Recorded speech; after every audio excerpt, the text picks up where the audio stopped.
Ambassador Sarah Chun walked through the long corridors of the Galactic Council station. Her footsteps echoed in the empty hallways. Most aliens avoided this section because it led to the human quarters. They called it the quiet zone behind her back. Sarah had been Earth's representative for 5 years now. Every day felt the same. She would sit in the great council chamber and watch as the real powers of the galaxy made decisions. The Zephyrians with their glowing energy fields. The massive Krillian warriors with their shell-like armor.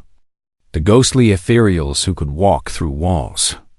And dozens of other species who had conquered stars. When humans were still learning to make fire. Today was another trade meeting. Sarah sat at the small human desk in the back corner. The other species had grand platforms that floated in the air, or massive thrones carved from rare crystals. Humans got a simple metal table and one chair. The Zephyrian trade minister was speaking. Blue energy danced around his tall, thin body as he talked about new shipping routes.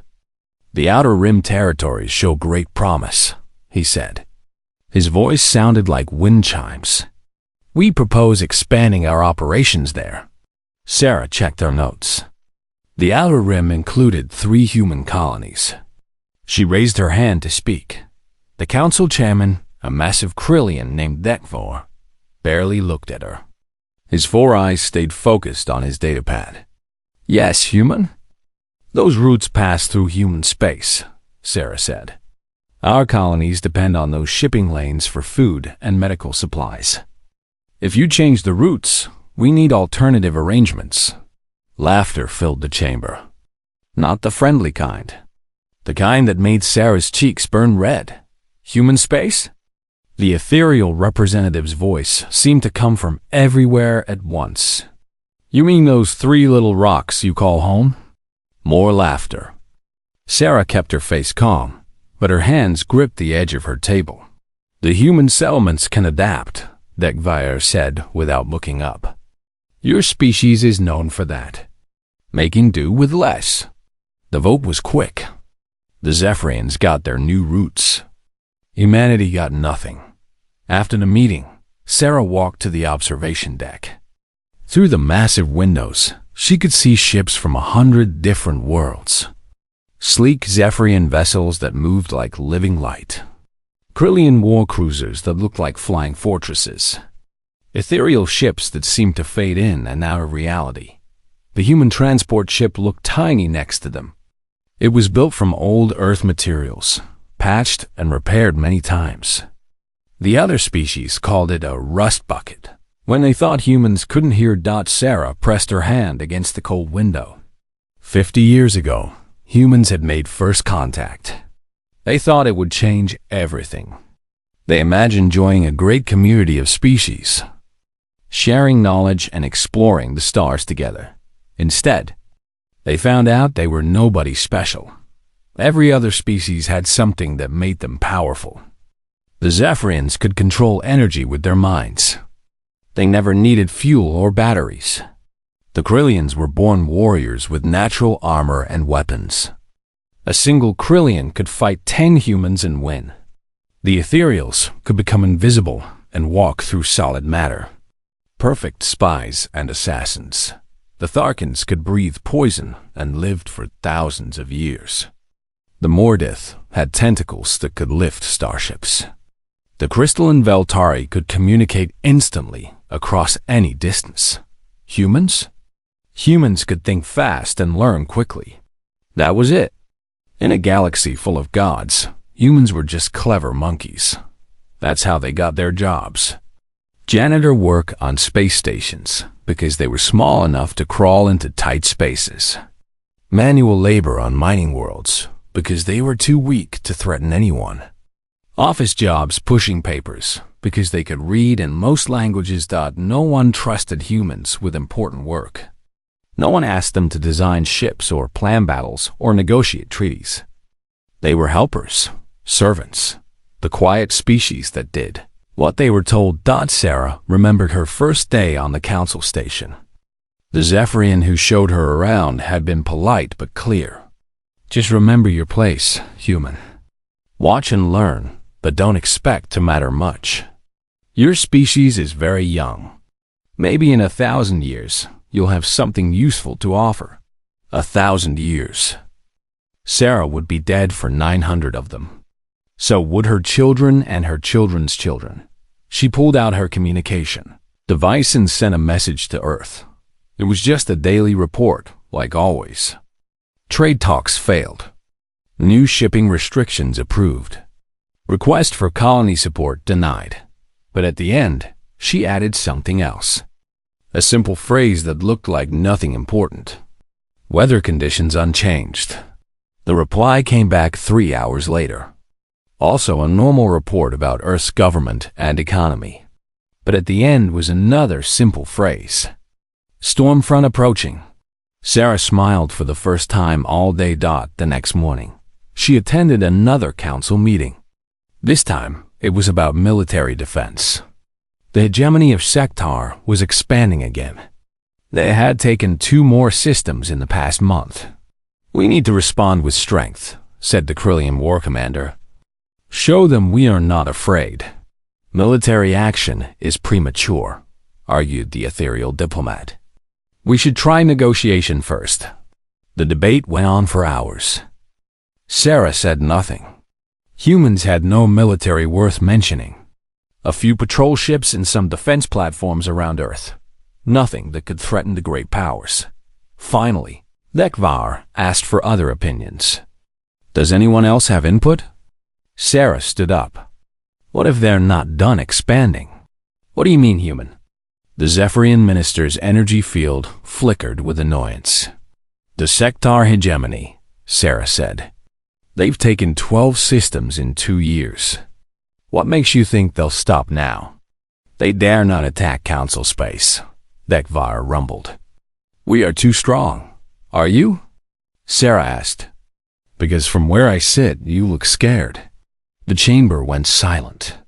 No one talked to council members like that. Especially not humans. You forget yourself, the ethereal said, its voice turning cold. Sarah sat back down. Maybe, or maybe you forgot that quiet doesn't mean dead. She left the meeting early that day. In her quarters, she sent another message to Earth. This time the phrase was different. Storm warning issued. The reply came back in minutes. Shutters ready. The emergency session was called at dawn. Sarah had never seen the council chambers so full. Representatives from every major species packed the floating platforms and crystal thrones. Even the minor species had sent delegates. Word spread fast when the Sector hegemony requested an urgent meeting. Sarah arrived early and took her usual seat in the back. She watched as the great powers filed in. The Zephyrians glowed brighter than normal, their energy fields crackling with tension. The Krillians wore their ceremonial battle armor. Even the ethereals seemed more solid today, less ghostly. When the Sector delegation entered, the chamber fell silent. They were a terrifying sight. 4 different species bound together by conquest and cruelty. The Sec themselves were tall and thin, with gray skin and black eyes that never blinked. The Tar warriors were massive, covered in thick red scales and carrying weapons even in the council chamber. The Vior had tentacles instead of arms and moved like predators hunting prey. And the Keth looked almost human, except for the metal implants that covered half their faces. General Sekthan stepped onto the central platform. His voice carried no emotion when he spoke. Honored Council, we come today with a simple request. He activated a holographic display that showed the galaxy. Red zones marked Sector territory. It had grown huge over the past 5 years. Green zones showed the rest of known space. And tiny blue dots marked human colonies. Our people need room to expand, Sekthan continued. We have identified suitable worlds for this purpose. The display zoomed in on human space.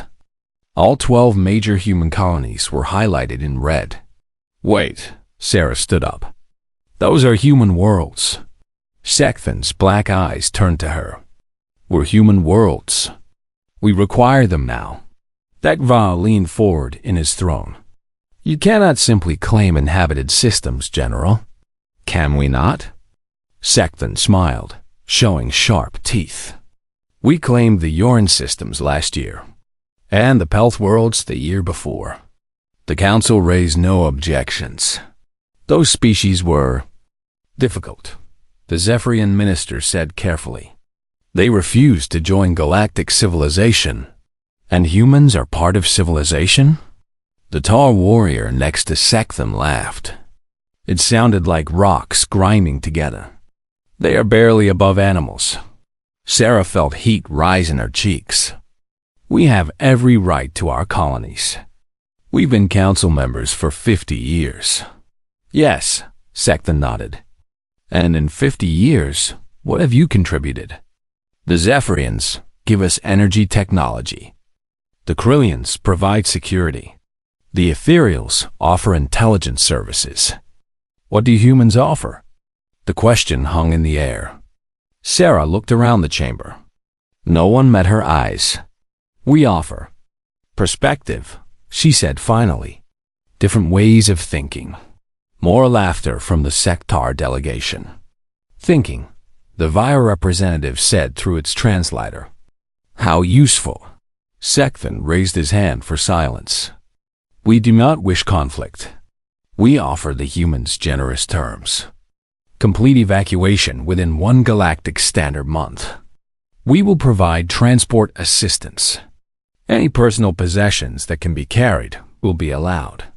And where exactly are we supposed to go? Sarah demanded. That is not our concern. Perhaps the council will find room for you somewhere? Sarah turned to face the other representatives. This is insane. You can't just vote to relocate an entire species. Actually, Dekva said slowly, council law is clear. Territory disputes are resolved by majority vote. If the Sectar hegemony formally requests these worlds, then we vote, Sarah finished. Her heart was pounding. Fine, I call for formal debate. For the next 6 hours, Sarah fought for humanity's survival. She spoke about human contributions to galactic society. She talked about the colonies that had been built over decades. She mentioned the millions of human families who would lose their homes. The other species listened politely. Some even nodded in agreement. But when the arguments ended, Sarah knew she had lost. The ethereal delegate spoke first. While we sympathize with the human situation, we must consider galactic stability. The Sectar hegemony has proven persistent in their expansions. Translation. They were afraid. The Zephyrian minister was next. Perhaps this presents an opportunity for humans to find new homes. Fresh starts can be beneficial. Translation. Not our problem. One by one, the great species found reasons to abandon humanity. Fear of the Sectar hegemony. Political convenience. Simple indifference. The vote was called. Sarah watched the board light up with results. 847 in favor of the Sectar request. 1. Opposed. Only humanity had voted against giving away human worlds. The motion passes. DEC-VOR announced. The Sectar hegemony is granted territorial rights to the specified systems. Evacuation must begin immediately. Sarah stood slowly. Her legs felt weak. Around her, representatives were already filing out. The great powers had more important things to discuss. Sekthon approached a platform. You have 2 weeks to begin evacuation, human. Our patience is not unlimited. 2 weeks? Sarah stared at him. You said 1 month. I said 1 month for completion. 2 weeks to begin. Surely you can manage that much. Sarah looked into his black eyes and saw nothing but cold calculation. You have no idea what you're doing. Do I not? Sekthon tilted his head. I am claiming 12 worthless worlds from a worthless species. What could be simpler? You're making a mistake. The general laughed. What will you do? Fight us? Your entire military could not defeat a single sector battle group. Sarah reached into her jacket and pulled out her communication device. It was small and plain, nothing like the advanced technology other species used. She pressed a single button. "What are you doing?" Sekthon asked. "Sending a message," Sarah replied. "To beg for help?" "No one will come." "No," Sarah said quietly. "To let them know we tried peaceful solutions first." She started walking toward the exit. At the doorway, she turned back to face the chamber. Most representatives had left, but Sekthon and his delegation were still watching her. "You called us worthless," she said. "You said we were barely above animals. You know what the difference is between animals and humans?" "Enlighten me," Sekthon said mockingly. "Animals run when they're threatened. Humans plan." She left the chamber and walked straight to her quarters. Her hands were shaking as she activated her private communication system. The message she sent was longer than usual. It contained the full vote count, the exact terms of the ultimatum, and a complete strategic assessment of sector forces. But at the end, like always, was a simple phrase. "Storm confirmed. All units prepare." The reply came back faster than ever before. "Thunder received. Lightning ready. The Hornets are awake." Sarah smiled grimly. She opened her personal safe and pulled out a small device she had carried for 5 years but never used. It looked like an ordinary data pad, but when she activated it, the screen showed a countdown timer .40-8 hours. For 50 years, everyone had asked what humans could contribute to galactic civilization. Tomorrow they would find out. She sent one final message. The galaxy wanted to see what humans are made of. Time to show them. The first sign something was wrong came from Kepler Station. Captain Vorthok of the Galactic Trade Commission had docked there 100 times. It was a small human outpost on the edge of their territory, usually busy with cargo ships and mining vessels. Humans worked the docks, loaded freight, and ran the fuel depot. When Vorthok's ship dropped out of hyperspace, Kepler Station was gone. Not destroyed. Gone. Empty space where a station should be. "Run a full sensor sweep," Vorthok ordered his crew. The Corellian captain had fought in border wars and knew the signs of battle. Debris fields, energy residue, distress beacons. There was nothing. "Sir," his sensor officer reported. "No wreckage detected. No energy signatures. It's like the station was never here." Vorthok checked his navigation charts. The coordinates were correct. This was definitely where Kepler Station belonged. "Check the hyperspace beacons," he ordered. The beacons were still there. Automated markers that helped ships navigate. But they had been modified. Instead of normal navigation data, they were broadcasting a simple message on repeat. "You should not have come here." Vorthok tried to contact other ships in the area. Silence. He sent messages to nearby systems. No response from any human colonies. When he reported back to Trade Commission headquarters, they told him 6 other ships had filed similar reports. Human settlements had simply vanished. No battles, no explosions, no emergency calls. Just empty space. The news reached the Galactic Council within hours. Emergency meetings were called. The disappearances made no sense. "Perhaps they evacuated early," suggested the Zephyrian minister. "Humans are known to be practical." But Dekveril shook his massive head. 12 major worlds and 50 smaller settlements do not evacuate in 2 days. It is impossible. The ethereal representative phased through the chamber wall, appearing suddenly at the council table. "Our intelligence networks have gone silent in human space. Our operatives are not responding." That was serious news. Ethereal spies could become invisible and walk through walls. If they had gone quiet, something had happened to them. General Sekthon was not concerned. Humans play games to delay the inevitable. My forces will sweep their territory and find whatever hiding spots they have chosen. 3 days later, the first Sector patrol ships entered human space. They were small scouts, fast and well-armed. Their job was to map human defenses and identify where the evacuated populations might be hiding. Contact was lost immediately. Define lost, Secton demanded when the reports reached him. They stopped. Transmitting, sir, his communication officer explained. No distress signals, no final messages. They just stopped. Secton sent a full squadron next. 12 heavy cruisers with enough firepower to crack a planet. They had orders to investigate the missing scouts and begin claiming human worlds. The squadron vanished too. This time, there was a witness. A Zephyrian merchant ship was passing through the system when it happened.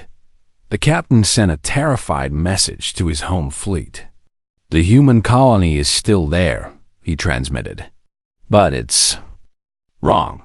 The planet looks normal from space, but when the Sector ships got close, things started shooting at them. Not from the surface, from space, from nowhere. The message cut off there. When rescue ships arrived, they found the merchant vessel drifting powerless. The crew was alive but traumatized. Their ship's computers had been completely wiped. No sensor records, no navigation data, nothing. The crew could only repeat the same thing over and over. The humans are still there. They're all still there. General Sec then decided to lead the next expedition himself. He took a full battle fleet. 50 ships, including his flagship, the destroyer Endless Night. It was the pride of the Sector Navy, armed with weapons that could shatter moons. Sarah Chun watched the fleet approach from her position on New Terra, humanity's largest colony. She stood in the command center that had been built deep underground. Around her, screens showed the Sector formation as it dropped out of hyperspace. 50 ships, reported Commander Martinez, the human military leader. Heavy cruisers, destroyers, support vessels. They're not taking any chances this time. Good, Sarah said. Let them bring everything they have. Signal from the flagship, the communications officer announced. They're demanding our surrender. Put it through, Sarah ordered. Sekven's face appeared on the main screen. His black eyes were cold with anger. Human representative, this game ends now. Surrender your forces and submit to evacuation, or we will destroy your colonies one by one. Sarah looked at the alien general who had destroyed her people's homes and scattered them across the galaxy. General Secton, thank you for coming personally. It saves us time. Time for what? Sarah smiled. Time to show you what humans do when you poke the hornet's nest. She nodded to Martinez. Execute Order 7. The battle that followed was not what anyone expected. The Sector fleet found itself surrounded by ships that should not have existed. Human vessels that cloaked around them, appearing like ghosts in the darkness. But these were not the small patrol boats and cargo haulers the galaxy knew. These were warships, sleek and deadly, armed with weapons that glowed with unfamiliar energy. Where did they come from? Sekven demanded. Our intelligence said humans. Had no military fleet. His tactical officer stared at the scanner readings. Sir, I'm detecting over 200 human vessels. Classes unknown. Power signatures. I've never seen anything like this. The human ships moved like a pack of wolves. They struck fast and disappeared before return fire could hit them. Sector. Shields, designed to stop known energy weapons, proved useless against whatever the humans were using. Impossible, Secton whispered as he watched 3 of his cruisers explode in balls of blue fire.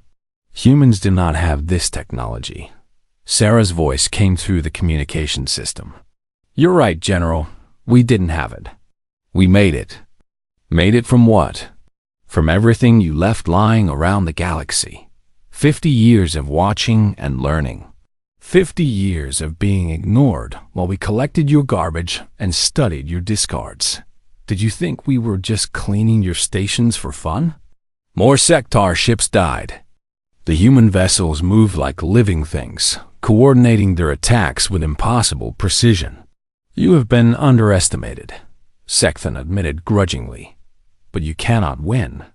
I have reinforcements coming. Hundreds of ships. Yes, Sarah agreed. And we've been tracking them since they left your space. My people are waiting. Sekthan felt something he had never experienced before. Fear. What are you? We're humans, Sarah said simply. We're the species you said was barely above animals. The one that offers nothing to galactic civilization. The endless night shook as human weapons found their mark. Alarms blared throughout the flagship. Here's what we offer, Sarah continued. We offer solutions to problems. We offer adaptability. We offer the ability to take whatever you throw at us and throw it back twice as hard. Sekthan's fleet was down to 20 ships and falling fast. This is not over, he snarled. Yes, Sarah said. It is. The remaining sector vessels tried to flee. Most didn't make it out of the system. When news of the battle reached the Galactic Council, emergency sessions were called immediately. For the first time in 50 years, humanity had everyone's complete attention. How is this possible? Dekvo demanded. Where did they get advanced ships? Who was supplying them with weapons? Sarah stood in the center of the chamber, no longer relegated to the back corner. No one is supplying us with anything. We built our fleet ourselves. From what materials? Human industry could never produce such vessels. You're right. Human industry couldn't. But 50 years of human workers in your shipyards could. 50 years of human technicians maintaining your equipment could. 50 years of human janitors cleaning up after your weapons tests could. The implications hit the assembled representatives like a physical blow. Every ship you lost had human crew members, Sarah continued. Every military base had human maintenance staff. Every research facility employed human scientists. Did you really think we just forgot everything we saw? The chamber erupted in angry voices. Accusations flew between species. How much had their human workers learned? What other secrets had been compromised? Sarah raised her hand for silence. When she spoke, her voice carried new authority. The sector hegemony declared war on humanity. We have responded appropriately. Any further aggression will be met with equal force. You cannot threaten the entire galaxy. The Zephyrian minister protested. We're not threatening anyone, Sarah replied calmly. We're simply stating fact. For 50 years, you treated us like servants. You forgot that servants see everything. She activated her communication device one final time. Stormfront has arrived. Thunder and lightning at full strength. The hornets are flying. The war lasted 6 months and changed everything. It started when the sector hegemony sent their full fleet to crush the human rebellion. 3,000 ships, the largest armada ever assembled. They came from 4 directions at once, planning to overwhelm human defenses through sheer numbers. They found no defenses to overwhelm. Instead of meeting them in space battles, the humans did something no military academy taught. They disappeared. Admiral Kethmer commanded the Eastern Assault Force. His ships arrived at the human world of Sanctuary, expecting fierce resistance. Instead, they found an empty planet and a message broadcast on all frequencies. Welcome to Sanctuary, a calm human voice said. You are now entering contested space. Please note that your life insurance policies do not cover acts of human warfare. Kethmer's veterans laughed. Human humor was well known throughout the galaxy. Even their threats sounded like jokes. The laughter stopped when his ship started exploding. The humans had turned the entire system into a trap. Mines that looked like asteroids. Weapons platforms disguised as debris. Even the planet itself was armed, its surface hiding massive railguns that fired projectiles at incredible speeds. But worse than the weapons was how the humans used them. They didn't fight like any known species. The Krillians fought with honor, meeting enemies head-on in glorious battle. The Zephyrians used superior technology to win through overwhelming force. The Ethereals struck from shadows and disappeared. Humans did all of that and more. They used psychological warfare, broadcasting fake surrender messages that led ships into traps. They hacked enemy computers with viruses that made navigation systems malfunction. They even used civilian ships as weapons, ramming them into sector vessels before the crews could escape in hidden pods. This is not how civilized species conduct war. General Sekthan protested during a council emergency session. Civilized? Sarah Chun appeared on the communication screen from an undisclosed location. You mean like giving peaceful species 2 weeks to abandon their homes? The council chamber was tense. Representatives who had voted to abandon humanity now watched nervously as their own territories became battlefields. The war had spread beyond human space.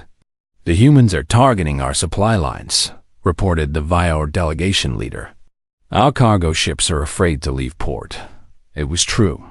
Human raiders had struck deep into sector territory, hitting fuel depots and weapon factories. But they weren't just destroying things. They were stealing them. Our intelligence indicates humans have captured over 50 sector vessels, the ethereal diplomat announced. They are studying our technology. Impossible, Sekthan snarled. Those ships have security systems, self-destruct protocols. The humans apparently know how to disarm them, the ethereal replied. Our spies report human engineers working on captured vessels, learning how they function. Sarah smiled on the screen. We're fast learners, always have been. The real shock came when human ships started appearing with impossible combinations of technology. Zephyrian energy shields protecting ships with Krillian armor. Ethereal cloaking devices on vessels armed with Thurkanian plasma weapons. Where did they get that equipment? Dekvura demanded. From your garbage dumps, Sarah answered honestly. From your scrapyards. From maintenance facilities across the galaxy. 50 years of being your janitors taught us where you throw away anything that's broken or outdated. The implications terrified the great powers. Every piece of discarded technology, every failed experiment, every prototype that didn't work perfectly had been collected by human workers and shipped to human space. You have been stealing from us for decades, the Zephyrian minister accused. We prefer to call it recycling, Sarah replied. One species' trash is another species' treasure. But technology alone wasn't winning the war for humanity. It was how they fought. Commander Reese led a human strike force against the sector fortress world of Grimhold. Intelligence said it was impossible to capture. The planet was surrounded by defense platforms and protected by energy shields that could stop any known weapon. Instead of attacking the shields, Reese did something unexpected. She surrendered. Her entire fleet broadcasted surrender signals and requested permission to land. The sector commander, eager for a quick victory, granted it. The human ships landed in the fortress courtyard. Sector soldiers surrounded them, weapons ready, expecting the crews to come out with their hands up. Instead, the ships exploded.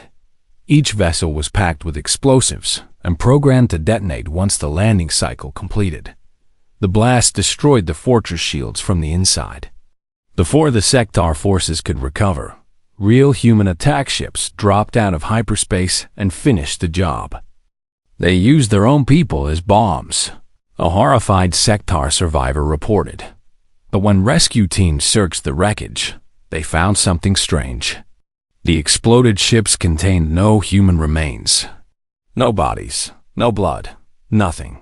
The truth came out during prisoner interrogations.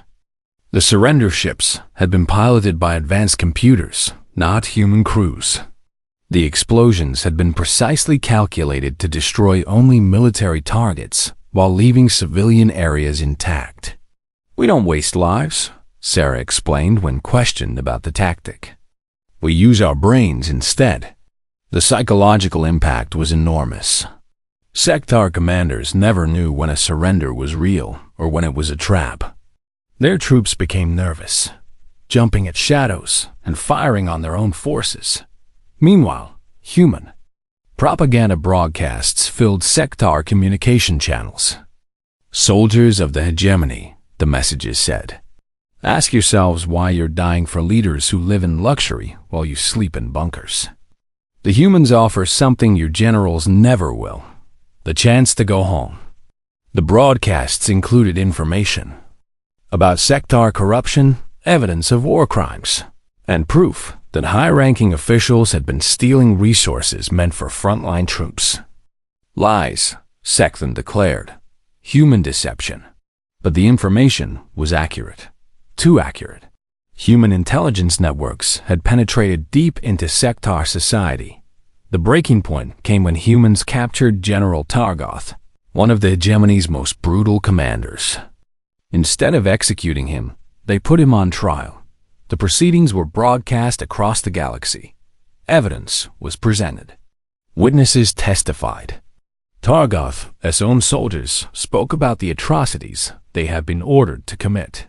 When the verdict came down, guilty of war crimes against 17 species, the humans did something unprecedented. They asked the victims to decide the punishment. Representatives from every species Targoth had oppressed voted. Some wanted execution. Others chose life imprisonment. A few requested exile to a remote world. The humans followed the majority decision. Life imprisonment with hard labor, helping rebuild worlds he had destroyed. "Justice," Sarah announced, "not revenge." The message resonated throughout sector space. If brutal commanders could be held accountable, if ordinary soldiers could testify against their leaders without fear, if there was an alternative to the hegemony's iron rule, rebellions broke out across sector territory. Not organized uprisings, but individual worlds declaring independence. Commanders surrendering to human forces. Entire fleets switching sides. The Corellian Council watched in amazement as their ancient enemy fell apart. "How did humans accomplish what we could not in 1,000 years of warfare?" Dekvar asked. "They gave people hope," his military advisor replied. "They showed that the hegemony could be defeated and that there was something better afterward." But the real demonstration of human warfare came when Sekthon made his final desperate move. He launched every remaining weapon at human colonies, hoping to force them to surrender through mass destruction. The attack never reached its targets. Human defense systems had evolved far beyond what anyone imagined. Weapon platforms that moved like living creatures. Energy shields that adapted to different types of attack. Countermissiles that could think and learn. Every incoming projectile was stopped. Every bomber was destroyed. Every assault wave was turned back. "Impossible," Sekthon whispered as he watched his final gamble fail. "No defense system is that good." "You're right," Sarah agreed. "No single defense system is that good. But we don't use single systems. We use networks." The truth was staggering. Every human colony was connected to every other human colony through quantum communication links. Every defense platform shared data with every other platform. Every ship in the human fleet was part of one massive, thinking network. When you attack one human world, you attack all human worlds, Sarah explained. When you learn to defeat one human weapon, all human weapons learn to counter your tactics. We don't fight as individual ships or planets. We fight as one species. It was a level of coordination that no other species had achieved. The Corellians had unity through military discipline.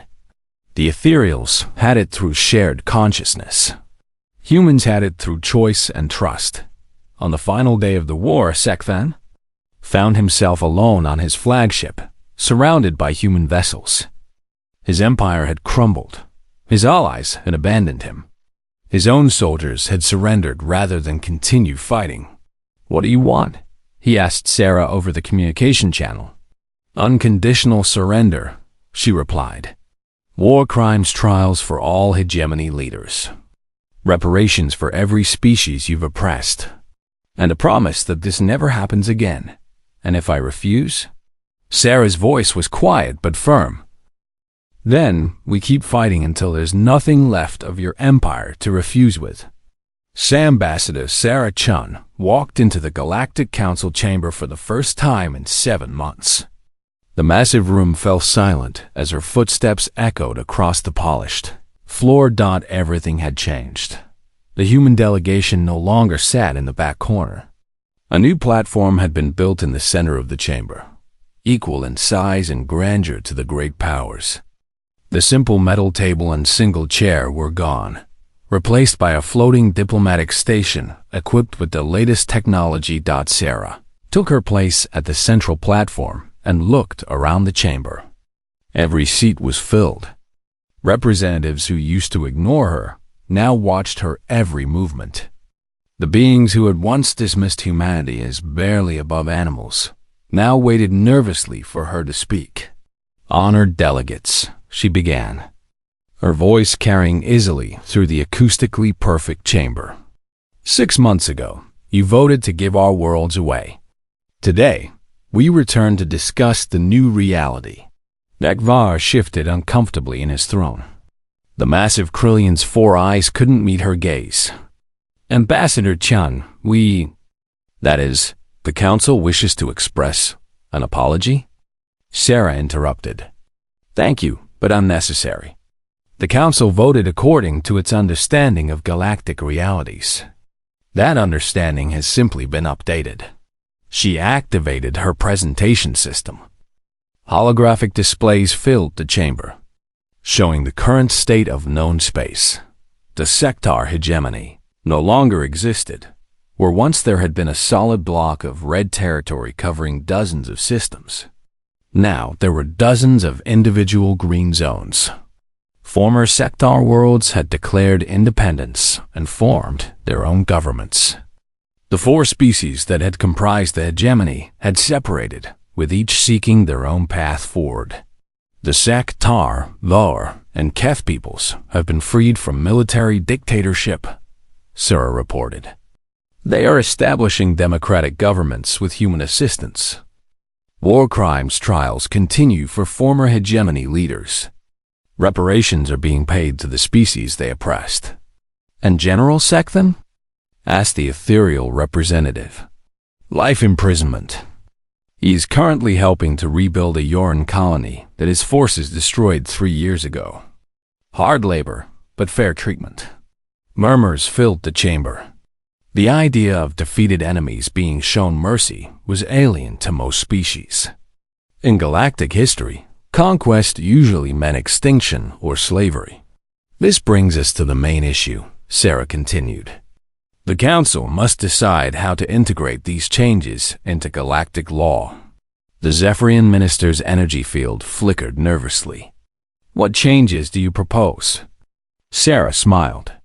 "Nothing revolutionary. Simply an update to the territorial sovereignty rules. The same protections that safeguard Zephyrian space or Krillon worlds should apply equally to all Council members. Those protections already exist, Akvar pointed out. "In theory," Sarah agreed. "In practice, as we discovered, they depend on the Council's willingness to enforce them. 6 months ago, you voted 847 to 1 to abandon human territory. Today, I propose we ensure that never happens again." She brought up a new display showing the proposed changes. They were simple but far-reaching. No council member's territory could be reassigned without unanimous consent from all affected parties. Military aggression against any member would trigger automatic sanctions. War crimes would be prosecuted by international tribunals, not ignored for political convenience. These rules would apply to everyone, Sarah emphasized, including humans. The chamber erupted in debate. Some delegates argued the changes went too far. Others worried they didn't go far enough. A few questioned whether humans had the right to propose such sweeping reforms. The last objection came from the Voltari representative, a crystalline being whose thoughts moved faster than most species could speak. Humans are a single minor species, the Voltari argued. Why should your preferences reshape galactic law? Sarah's response was calm but firm. Because we just defeated the largest military power in known space. Because we did it in 6 months with what you thought was inferior technology and no military tradition. Because we're the species that turned your garbage into weapons and your servants into spies. She paused, letting that sink in. But most importantly, because we're not asking for special treatment. We're asking for equal treatment. The same rights you've always enjoyed. The ethereal delegate faced partially through their platform, a sign of deep thought. The human fleet. How large is it exactly? Large enough, Sarah replied. That is not an answer. It's the only answer you're getting. Our military capabilities are classified information, just like yours. This was another shock. Every species in the chamber knew exactly how many ships their neighbors possessed, what weapons they carried, and where their bases were located. Military intelligence was the galaxy's most valuable currency. Humans had changed that game completely. You cannot expect us to vote on these proposals without knowing your true strength. The Zephyrian minister protested. Why not? Sarah asked. You expected us to accept your vote without knowing our true strength. Turnabout is fair play. Commander Martinez, the human military leader, stepped forward. His uniform was simple compared to the elaborate dress of other species officers, but everyone in the chamber knew who he was. The man who had designed the campaign that destroyed the sectar hegemony. If it helps, Martinez said, I can offer some general information. Human defensive capabilities are sufficient to protect our interests. Human offensive capabilities are sufficient to respond to threats. Human intelligence capabilities are sufficient to monitor galactic activities. The understatement was almost insulting. Human sufficient capabilities had just dismantled the most feared empire in the galaxy. What do you want from us?